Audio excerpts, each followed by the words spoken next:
और उससे भी ज्यादा अपमान मुझे लगा जब ब्रिटेन की रानी के सम्मान में वही गीत गाया गया जो जॉर्ज पंचम के सम्मान में 1911 में गाया गया था कलकत्ता में। कौन सा गीत था वो?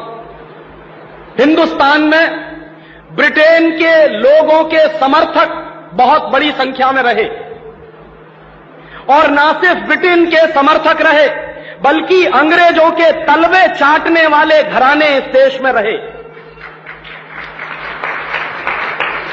अंग्रेजों की जी हजूरी करने वाले घराने इस देश में रहे, और जिन खानदानों ने अंग्रेजों के जितने ज्यादा तलवे चाटे उन्हीं खानदानों का नाम इस देश में गर्व से लेते हैं लोग। जो अंग्रेजों के सबसे ज्यादा पिट्ठू बनकर रहे, जो अंग्रेजों के चरणों में साष्टांग बिछ जाते थे, ऐसे ही लोगों को इस देश के इतिहास में पढ़ाया जाता। और ऐसा ही एक खानदान था जो अंग्रेजों की गुलामी में आकंठ डूबा हुआ था। उस खानदान का नाम था टैगोर खानदान। और उस टैगोर खानदान का एक व्यक्ति था जिसका नाम था रविंद्रनाथ टैगोर। उस रविंद्रनाथ टैगोर ने जॉर्ज पंचम के स्वागत के लिए एक गीत लिख दिया था। और ना सिर्फ उस आदमी ने वो गीत लिखा, बल्कि कलकत्ता में जब जॉर्ज पंचम पहुंचा और उस भरी सभा में जहां लाखों लोग उपस्थित थे, हिंदुस्तान की गुलामी का गीत गाया गया और ब्रिटेन के राजा का सम्मान किया गया।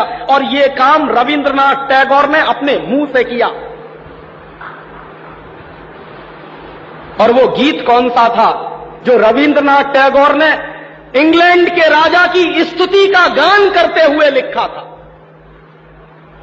वो गीत वही है जिसको आप कहते हैं जनगण मन अधिनायक जय हे भारत भाग्य विधाता। बहुत शर्म आती है मेरे जैसे आदमी को जब वो गीत गाने के लिए कोई मुझे कहता है कि ये गाओ। क्यों गाएं उस गीत को?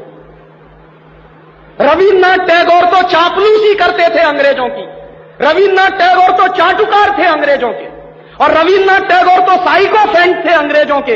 इसलिए उन्होंने अंग्रेजों के राजा के सम्मान में वो गीत लिखा था। मैं तो नहीं हूं, मुझे तो अंग्रेजों की चापलूसी से कोई मतलब नहीं है। मैं तो अंग्रेजों का उससे ज्यादा विरोधी हूं जितना कोई हो सकता।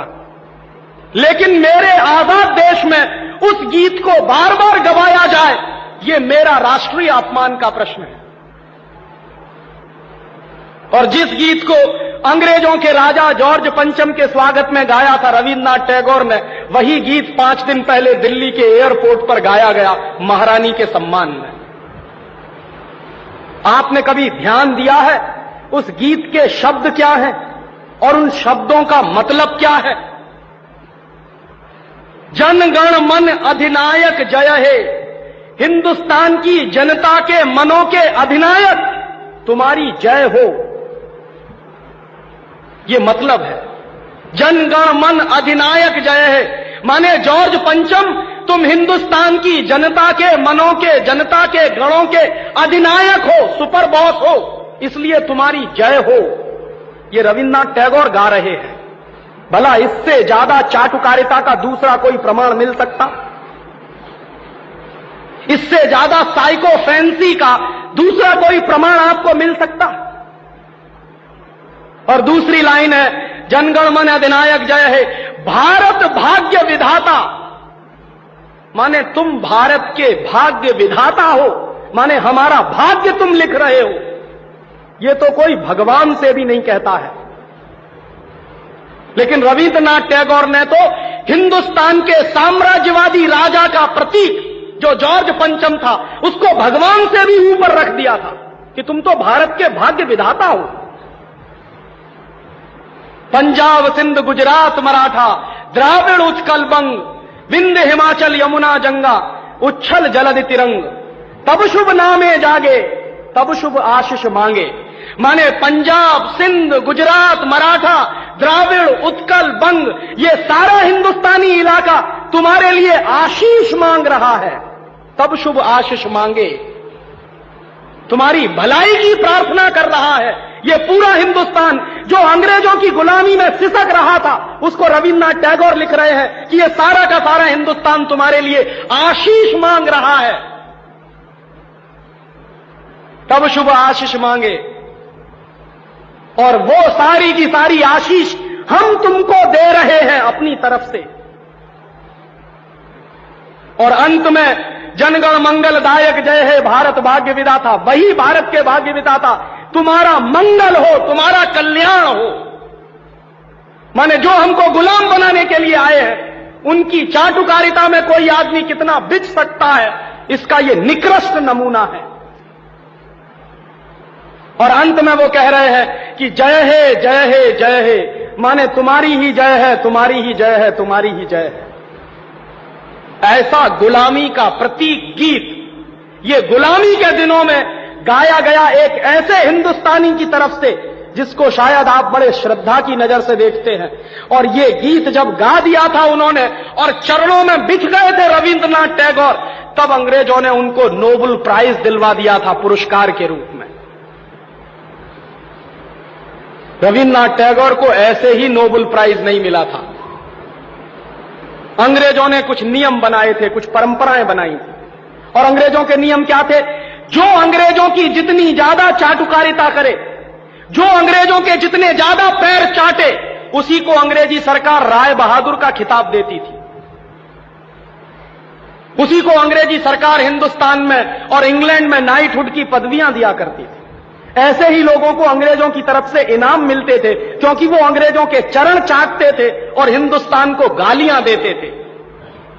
और ऐसे चरण चाटू लोग, आपने नाम सुना है, हिंदुस्तान के राजाओं के दरबार में कुछ चारण और भाट हुआ करते थे। वो चारण और भाट क्या करते थे? राजा चाहे जितना गंदा हो, चाहे जितना बदमाश हो, चाहे जितना लफंगा हो, लुच्चा हो, वो चारण और भाट हमेशा राजा की प्रशंसा ही करते थे। बदले में राजा उनको कुछ इनाम बांटता था। ऐसे चारण भाटों का खानदान है ये टैगोर खानदान, जिन्होंने ये गीत लिखा है। और मेरा अंदर से रोम रोम कांप जाता है जब कोई मुझे कहता है कि राजीव भाई जनगण मन गाइए। क्यों गाएं? हिंदुस्तान का गीत नहीं है जनगण मन अधिनायक जय। हिंदुस्तान का गीत तो वंदे मातरम रहा है।